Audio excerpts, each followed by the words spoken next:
दोस्तों अभी बात करेंगे नगर निगम भर्ती 2025 के बारे में। नगर निगम यानी कि म्युनिसिपल कॉर्पोरेशन रिक्रूटमेंट 2025 की यहाँ पे बात हो रही है। इसके अलावा जो वैकेंसी है, बम्पर वैकेंसी यह आ रही है और यहाँ पे 15,000 से ज्यादा पदों पे महिला और पुरुष अभ्यर्थी दोनों यहाँ पे इसमें आवेदन कर सकते हैं। एक और चीज मैं आपको क्लियर कर दूं, यहाँ पे इसमें जो वैकेंसीज है, सुपरवाइजर वाली वैकेंसी सबसे पहले निकलने वाली है। वाटर बॉक्स वाली वैकेंसी भी इसमें शामिल रहेगी, जो कि एक तरीके से PhD डिपार्टमेंट का ही भाग है, लेकिन यहाँ पे इसमें अलग से वैकेंसीज दी गई है। साथ ही साथ यहाँ पे 10-12 ग्रेजुएशन पास अगर आपने कर रखी है, इन सभी वैकेंसीज के लिए आप आवेदन कर सकते हो। PhD डिपार्टमेंट वाली वैकेंसी और म्युनिसिपल कॉर्पोरेशन वाली वैकेंसी दोनों ही यहाँ पे सिमिलर रूप से डिस्कस करूंगा। साथ ही साथ यहाँ पे एक और चीज मैं आपको क्लियर कर दूं, ये जो वैकेंसीज मैं बताने जा रहा हूँ, ये वैकेंसीज मार्च महीने की रहने वाली है। तो चलिए दोस्तों अभी बात कर लेते हैं municipal corporation recruitment 2025 for group C और डी पोस्ट के लिए। यहाँ पे जो वैकेंसी है, नगर निगम भर्ती 2025 की बात हो रही है। वैकेंसी की बात की जाए तो यहाँ पे इस बार ग्रुप सी और डी के हिसाब से डिवाइडेड किया गया है वैकेंसीज को। पिछली बार वैकेंसी नहीं हुई थी और वैकेंसी निकाली गई थी, लेकिन एक तरीके से जो ऑफिशियल इसके रिगार्डिंग न्यूज थी वो नहीं निकाली गई थी और उसके बाद में पोस्टपोन किया गया था डेट्स को भी, और लगभग 6-7 हजार के आसपास वैकेंसी थी। लेकिन अभी पिछली बार वाली और इस बार वाली वैकेंसीज को सम्मिलित रूप से निकाला गया है 15,390 पदों पे।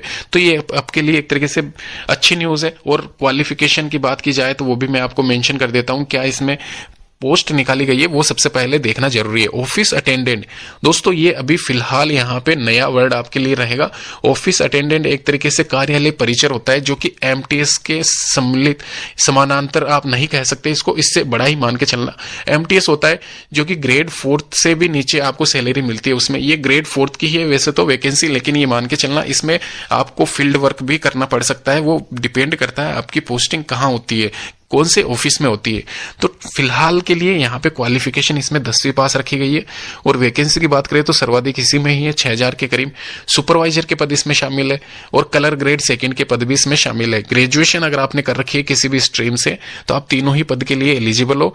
वहीं 12th क्लास पास है तो आप यहाँ पे सुपरवाइजर को छोड़ के दोनों पद के लिए एलिजिबल हो। तो ये आप क्वालिफिकेशन समझ चुके हो। वैकेंसी की बात की जाए तो यहाँ पे 15,000 के करीब है और लगभग सब में ही सिमिलर वैकेंसीज यहाँ पे निकली हुई है, तो आप अप्लाई कर सकते हो। ऑफिस अटेंडेंट के लिए मैंने आपको क्वालिफिकेशन बता दी है सभी के लिए।